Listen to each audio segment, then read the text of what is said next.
दोस्तों welcome back to my channel. तो दोस्तों कैसे हैं आप लोग? आशा करती हूँ आप सब अच्छे होंगे। तो दोस्तों आज मैं प्लांट जो लगाने जा रही हूँ, जो आपको दिखा रही हूँ, ये है इलायची का पौधा।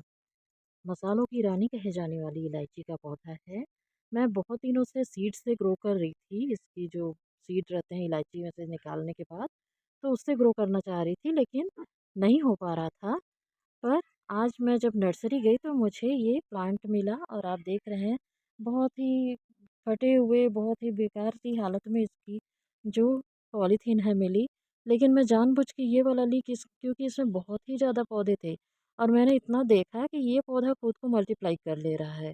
इसलिए मैं जानबूझकर ये वाला ही लेकर आई। मैं बोली भैया यही वाला दे दो। वो बोला बहुत फटा हुआ। मैं बोली नहीं नहीं कोई बात नहीं, क्योंकि मैं यहाँ ला के इससे कई पौधे बना सकती थी, इसलिए मैंने ये पौधा लिया। तो आइए इसको हम रिपोर्ट करते हैं।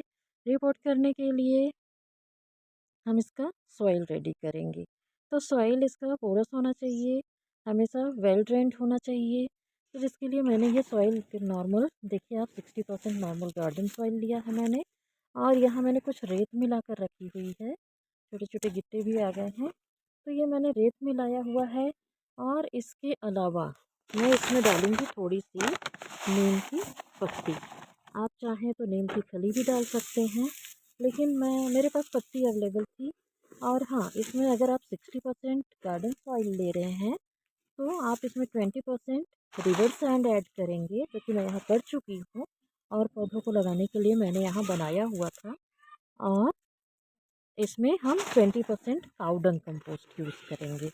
इसकी मिट्टी बिल्कुल भुरभुरी होनी चाहिए और ऐसी होनी चाहिए कि पानी ना रुके। और इसका जो पॉट होता है, पॉट आप कितना भी ले सकते हैं, 10 इंच 12 इंच। मैं बड़ा लूँगी, थोड़ा चौड़ा लूँगी। बकेट मैंने लिया हुआ है एक, मेरे यहाँ बाल्टी ख़राब हो गया था तो मैंने उसे इसी के लिए यूज़ कर ले रही हूँ। तो बकेट में मैं इसको लगाऊंगी इलायची के पौधे को, जिससे कि चौड़ा रहे और उसमें ज़्यादा से ज़्यादा प्लांट बन सके। तो ये जो इलायची है वो हमेशा साउथ में मिलता है, आप जानते हैं। और इसकी जो फ्रूटिंग होती है, नर्सरी वाले भैया ने मेरे को दिखाया वीडियो, उनके यहाँ जो फ्रूटिंग हुआ था। बोले कि मेरा 1.5 साल पुराना पौधा है। ये तो मेरे को 6 महीने पुराना पौधा दिए हैं। बोले लगभग 2 साल में आपका प्लांट में फ्लावरिंग होने लगेगा और फ्लावरिंग के बाद इसमें फ्रूटिंग स्टार्ट हो जाएगी। तो इस तरह से मैं ले आई हूँ। अब 6 महीने का उन्होंने मुझे पौधा दिया है और इतना जल्दी ये रेडी होता है। पहले तो मुझे लगा ये अदरक का पौधा है, फिर लगा हल्दी का है। फिर मैं इससे रहा नहीं गया तो मैंने पूछ ही लिया कि ये किस चीज़ का है, तो उन्होंने बताया इलायची का। तो वाक़ई में ये बहुत ही अच्छा पौधा है और बहुत दिनों से मैं चाह ही रही थी। तो ये देख सकते हैं आप, मैंने इसका सॉइल रेडी कर लिया है। और इसकी जो ये पैकेजिंग है, देख सकते हैं कितना अस्त-व्यस्त हो रखा है। बहुत ज़्यादा फाड़ने की ज़रूरत तो नहीं पड़ रही है। ये देखिए, लग रहा है इससे कई पौधे बन जाएँगे। ये देखिए, अगर मैं इधर से खींच रही हूँ तो उधर से फट रहा है। तो इसको हम क्या करते हैं, धीरे-धीरे से निकाल लेते हैं। पैकेट पूरी तरह से ख़राब हो चुका है और इसमें ज़्यादा होने की वजह से ही मैंने लिया। मैं भी अपना ही फ़ायदा देख रही थी ना, कि मेरे को अपना फ़ायदा हो जाए, 2-4 एक्स्ट्रा पौधे इससे निकाल लूँगी तो अच्छे से ये रेडी हो जाएगा। ये मुझे ज़्यादा मेहनत करने की ज़रूरत नहीं पड़ी। बाकी पौधे गमले में लगाने लगो, प्लांट ले आए रहो तो लगता है कि इसका जो बैग है, पॉली बैग है, जैसे मैंने इसे मैंने बहुत मशक्क़त के बाद निकाल पाई थी मैं। लेकिन इसके लिए मुझे मशक्क़त नहीं करनी पड़ी, ये तुरंत ही निकल गया। अब मैं सोच रही हूँ कि कुछ मैं बकेट में लगा दूँगी और कुछ ये जो मेरे पास बचे हुए, ये तो खुद ही निकलते जा रहा है। उन्होंने कहा था कि ये लग जाएगा, ईज़िली लग जाएगा। तो मैं इससे 2-3 पौधे रेडी करती हूँ। तो चलिए हम इसकी पहले सॉइल मैंने तो रेडी कर लिया है। अब ये बिल्कुल भी मिट्टी छोड़ ही चुका है। तो चलिए इसको हम, बकेट जो है हमारा वेल ड्रेन्ड है, ड्रेनेज होल के साथ है, तो उसमें मैं लगाऊंगी। ये थोड़ा-सा बकेट मेरा पुराना है, मैं मिट्टी के लिए ही यूज़ करती थी, लेकिन ये काफ़ी चौड़ा है।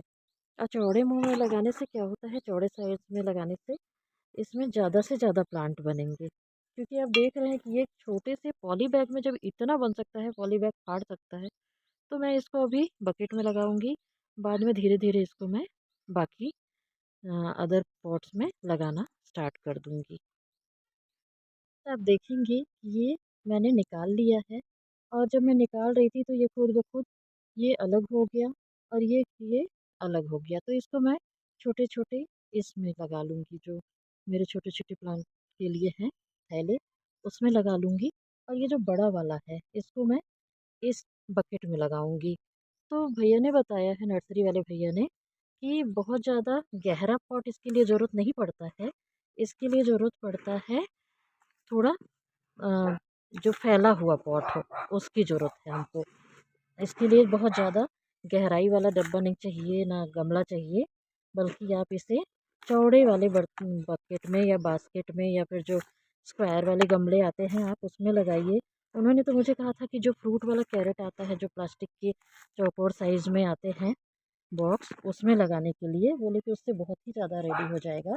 लेकिन अब उसको कहाँ से लाऊं, मैं ये थोड़ा सा मिट्टी के लिए मिट्टी बनाती थी इस वाले बाल्टी में, तो मैं बोली यही सबसे ज़्यादा चौड़ा है, क्यों नहीं इसी में लगा दिया जाए। तो इस तरह से हम इसको लगा के और मिट्टी डाल देंगे इस तरह से। आप देख रहे हैं कि मैं इसमें मिट्टी भर दे रही हूँ। तो इस तरह से जब हम मिट्टी इसको अच्छे से भर लेंगे तो इसमें पानी डालेंगे। पानी तभी आप डालें जब ये ड्राई हो जाए इसकी मिट्टी, और सूखी रहे तभी। और देखें कि जड़ों तक पानी रुके नहीं। और धीरे धीरे ये 1.5 से 2 साल में ये अच्छे से इसमें फ्लावरिंग होने लगती है और फ्रूटिंग आ जाती है। उन्होंने मेरे को फला हुआ भी दिखाया और एक वीडियो भी दिखाया अपने कस्टमर का कि उनके यहाँ 1.5 साल में ही हो गया था। तो वही है कि जितना पुराना प्लांट होगा उतना जल्दी इसमें फ्रूटिंग स्टार्ट हो जाएगी। तो दोस्तों, कैसा लगा मेरा वीडियो? प्लीज़ बताइएगा, कमेंट कीजिएगा, लाइक कीजिएगा, और जो भी मेरे चैनल पे नए हों प्लीज़ सब्सक्राइब कीजिएगा। Thank you.